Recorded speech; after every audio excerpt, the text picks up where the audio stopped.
Good morning प्यारे बच्चों, कैसे हैं आप सभी लोग।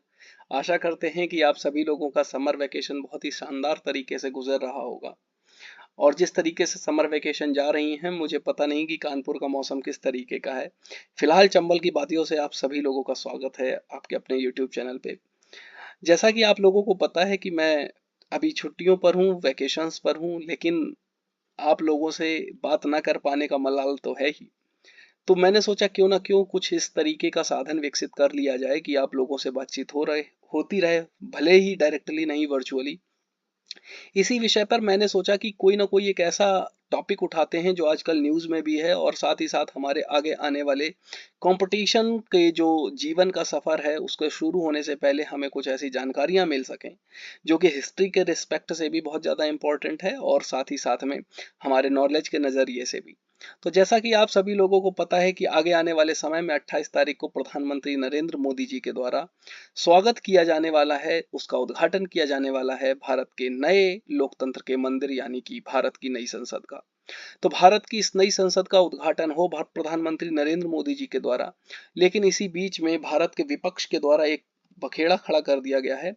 वो बोल रहे हैं कि किस तरीके से प्रधानमंत्री जी उद्घाटन कर सकते हैं नई संसद का, जबकि भारत की प्रथम नागरिक द्रौपदी मुर्मू जी हैं जो कि भारत की राष्ट्रपति हैं।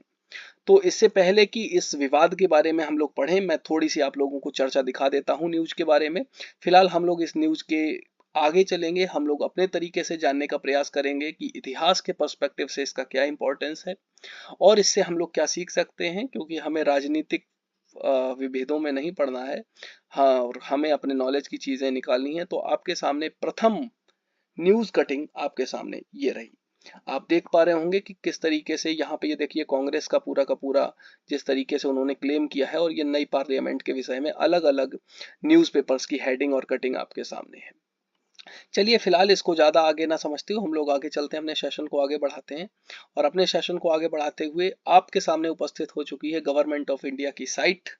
जी हाँ दोस्तों, ये वही साइट है जो भारतीय सरकार ने लॉन्च करी है। संसद के शुभारंभ से पहले उन्होंने इस तरीके की एक वेबसाइट को लॉन्च करके, जिसके बारे में पूरा का पूरा इतिहास उन्होंने बताया कि किस तरीके से 1947 में जब भारत को सत्ता का हस्तांतरण हुआ था, भारत के अंतिम गवर्नर जनरल लॉर्ड माउंटबेटन के द्वारा सन 1947 में, यानी कि 14 अगस्त सन 1947 को जो सेरेमनी हुई थी, उसमें कहा जाता है कि जवाहरलाल नेहरू को भी लॉर्ड माउंटबेटन ने इसी तरीके का एक सेंगोल दिया था, या यूं कहें कि यही सेंगोल दिया था।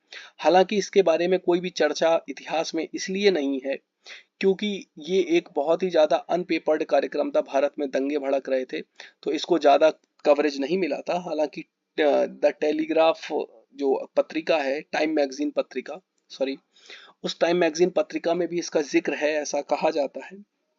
चलिए फिलहाल हम लोग देखते हैं, यहाँ पे पिक्चर हमें साफ साफ दिखाई दे रही है कि प्रधानमंत्री जवाहरलाल नेहरू की ये पिक्चर हमारे सामने उपस्थित है। और भी कई लोग हैं, अब मैं इसमें से पहचान नहीं पा रहा हूँ और कौन है। हालांकि आपके ये सामने ये जो फोल्डर्स हैं, आप अगर इस वेबसाइट पे जाएंगे तो आपको सारी की सारी जानकारी इतिहास के साथ मिल जाएगी कि किस तरीके से 14 अगस्त सन 1947 को लॉर्ड माउंटबेटन ने ये सेंगोल उनको पावर के ट्रांसफेरिफिकेशन के रूप में, प्रतीक के रूप में दिया था। हालांकि सेंगोल के पीछे की अपनी एक अलग कहानी है। सी राजगोपालाचारी, हम सभी लोगों को पता है कि ये भारत के अंतिम और प्रथम भारतीय गवर्नर जनरल थे, और इसके बाद गवर्नर जनरल का पद हमारे यहाँ से खत्म कर दिया गया था। तो हम लोग आगे चलेंगे, अगर हम लोग आगे जानकारी करें सेंगोल के बारे में, तो सेंगोल के बारे में हम अगर जानकारी दें आपको, तो ये आपके सामने सेंगोल की प्रतिमा आपके सामने उपस्थित हो चुकी है। ऊपर ये देखिए नंदी जी महाराज बैठे हुए हैं, जो कि न्याय के प्रतीक हैं, भगवान शिव के प्रतीक हैं। इसके अलावा ये पूरा का पूरा दंड जो है वो भगवान शिव को समर्पित है, और भगवान शिव की ही आराधना के द्वारा, कहते हैं कि जो चोल साम्राज्य के राजा हुआ करते थे वो भगवान शिव के सबसे बड़े उपासक हुआ करते थे, और इसी वजह से उन्होंने भगवान शिव की उपस्थिति के अनुसार ही इस तरीके का सेंगोल बनवाया था, जो बाद में अलग अलग चोल राजाओं के जब राज तिलक हुआ करते थे, या यूं कहें कि उनका सत्ता परिवर्तन हुआ करता था, तो वो उसको एक राजदंड, एक राजा दूसरे राजा को सौंपता था पावर के ट्रांसफेरिफिकेशन के रूप में। अगर हम सेंगोल को देखें तो सेंगोल 5 फीट का लंबा एक दंड होता है जिसमें ऊपर की तरफ नंदी जी महाराज बैठे हुए होते हैं, विराजमान होते हैं, और साथ ही साथ में उसको जो है सोने के से पूरा का पूरा मढ़वा करके बनवाया जाता है। और ऐसा ही एक सेंगोल सी राजगोपालाचारी ने तमिलनाडु में बनवाया था, एक सुनार से, या यूं कहें कि एक ज्वेलर्स की दुकान से। कहते हैं कि सी राजगोपालाचारी तमिलनाडु के हिस्से से ही आते थे और उन्हें एक अच्छी जानकारी थी चोल साम्राज्य के बारे में, और चोल साम्राज्य के अलावा जो अलग अलग दक्षिण भारत में और रीति रिवाज हैं उनके बारे में। तो आप सामने देख पा रहे होंगे सेंगोल के बारे में पूरा का पूरा डिस्क्रिप्शन दिया गया है कि सेंगोल एक राजदंड है जिसका इस्तेमाल चोल साम्राज्य में नए उत्तराधिकारी को हस्तांतरण करने के लिए किया जाता था। चोल साम्राज्य में जब कोई भी राजा अपने नए उत्तराधिकारी को घोषित करता था तो उस नए उत्तराधिकारी को सेंगोल राजदंड के प्रतीक के रूप में सौंपता था। दक्षिण भारत में तमिलनाडु सेंगोल राजदंड को निष्पक्ष न्याय और न्यायप्रिय शासन का प्रतीक माना जाता है, इसलिए सेंगोल जो है वो इम्पोर्टेंट हो जाता है। और प्रधानमंत्री नरेंद्र मोदी इसको लोकसभा स्पीकर के साथ में स्थापित करके इसी बात का संदेश पूरे देश को देना चाहते हैं कि जो भारत में इस समय पे सत्ता चल रही है वो काफी ज्यादा न्यायप्रिय और न्याय संगत और सुशासन करने वाली है। हालांकि ये काम जनता का है तय करने का कि ये किस तरीके की सरकार चल रही है। फिलहाल हम लोग आगे बढ़ेंगे। सेगोल शब्द का अर्थ होता है सेम्मई, जो कि तमिल शब्द से लिया गया है जिसका अर्थ होता है धार्मिकता, और कोल का अर्थ होता है राजदंड यानी कि धर्म का दंड। यानी कि धर्म का दंड का मतलब एक ऐसा दंड जिसको जो कोई हाथ में लेगा वो धर्म के प्रति ही शासन करेगा, वो धर्म को निभाते हुए शासन करेगा। और इसकी अगर हम लोग बात करें तो ये तमिलनाडु का जो थिरुवथुरई मठ है वहां से वहां के जो पीठाधीश्वर लोग होते हैं या पुरोहित लोग होते हैं वो इसको जो है हस्तांतरित करते हैं। कहते हैं कि ये 500 से भी अधिक साल पुराना है और चोल साम्राज्य के दौरान स्थापित किया गया था, जो आज दिन तक बिल्कुल ऐसे का ऐसा ही चला आ रहा है।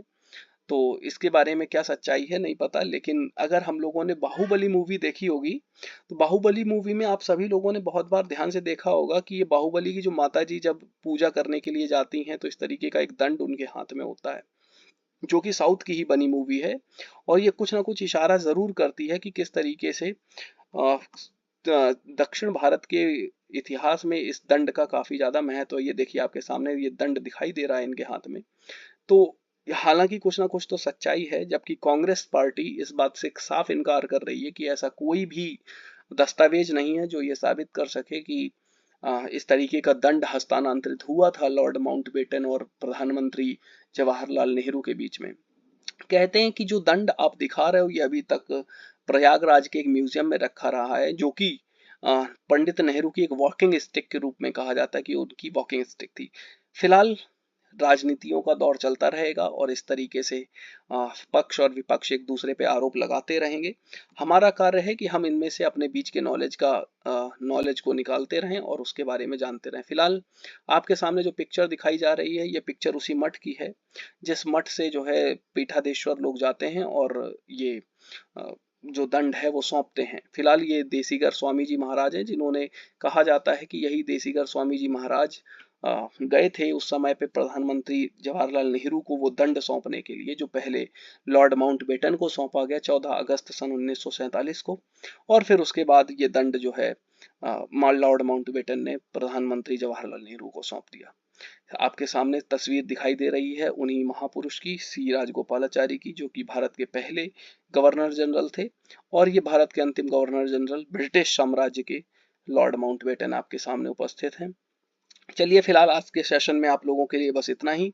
आशा करते हैं कि आप सभी लोगों को बहुत ही शानदार जानकारी पसंद आई होगी। इसके अलावा अगर हम लोग बात करें चोल साम्राज्य की, तो चोल साम्राज्य 300 ईसा पूर्व से लेकर के 1279 ईसा पूर्व तक उसने शासन किया। काफी ज्यादा प्रॉस्परस शासन माना जाता है दक्षिण भारत के क्षेत्र में। काफी बड़ी है, देखिए इनकी जो पूरी की पूरी आपको साम्राज्य दिखाई दे रहा, काफी दूर दूर तक फैला हुआ है चोला एम्पायर का।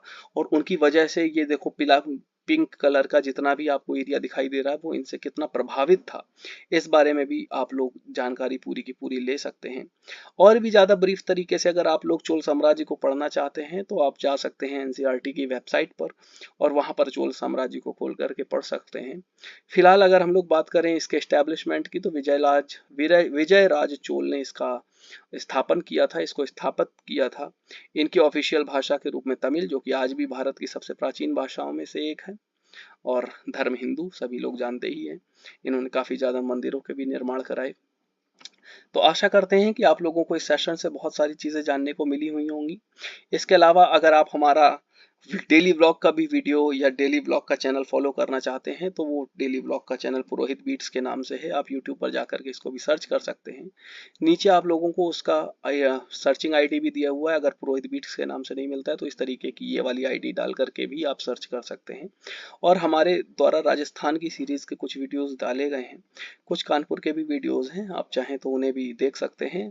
इसके अलावा आप लोगों को अगर ये जानकारी पसंद आई है तो आप हमारे चैनल्स को सब्सक्राइब करिए, लाइक करिए और भी बहुत सारे लोगों के साथ शेयर करिए, ताकि ये आने वाली वीडियोस आप लोगों के लिए बहुत ही ज़्यादा अच्छी साबित हों और बहुत सारी जानकारी आप लोग जुटा पाओ। फिलहाल बच्चों, आप सभी लोगों के साथ कनेक्ट रहने के लिए मैंने बहुत सारे जुगाड़ खोज रखे हैं। आपको शायद मैं बता के आया था कि मैं बहुत जल्दी काम करने वाला हूं एक ऐसे वीडियो के ऊपर जो कि आप लोगों को बहुत ज़्यादा इंटरटेन करेगी और साथ ही साथ में बहुत ज़्यादा नॉलेज देगी। जी हाँ बच्चों, मैं बात करने वाला हूँ हिस्ट्री ऑफ इस्लामाबाद के बारे में। मैं बताऊंगा उस वीडियो में कि किस तरीके से एक ऐसी जगह, एक ऐसी जमीन जो कि पहले बिल्कुल बंजर थी, खाली थी, जहाँ पे कुछ नहीं था, और किस तरीके से वो बन गई पाकिस्तान के देश की राजधानी। तो इन तमाम वीडियो के बारे में बात करेंगे हम लोग आगे आने वाली वीडियो में। तब तक आशा करते हैं कि आप सभी लोग शानदार होंगे, खुश होंगे, क्लास का आनंद ले रहे होंगे। तब तक के लिए मिलते हैं अगली वीडियो में। Thank you very much and good bye.